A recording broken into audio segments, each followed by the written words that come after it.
আসসালামু আলাইকুম ওরহমতুল্লাহ বরকাতুহু।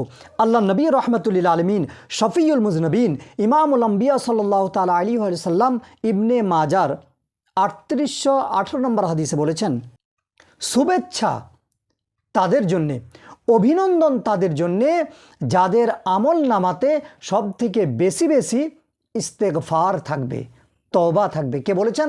আল্লাহর প্রিয় রসুল রাহমাতুল্লিল আলমিন শফিউল মুজনবিন সাল্লাল্লাহু তাআলা আলাইহি ওয়াসাল্লাম বলেছেন, অভিনন্দন ও শুভেচ্ছা তাদের জন্যে যাদের আমল নামাতে বেশি বেশি ইস্তেগফার থাকবে, তওবা থাকবে। কখন? হাসরের ময়দানে, ভয়ঙ্কর ওই দিবসে যখন আল্লাহ সুবহানাহু ওয়া তাআলা আপনার আর আমার আর সমস্ত মানুষ ও জিনের হিসাব কি নেবেন। রহমতের নবী বলছেন, শুভেচ্ছার অভিনন্দন তাদের জন্যে যাদের আমল নামাতে বেশি বেশি কি থাকবে? ইস্তেগফার, তওবা। আর সব থেকে ছোট ইস্তেগফার, তওবা কি হচ্ছে?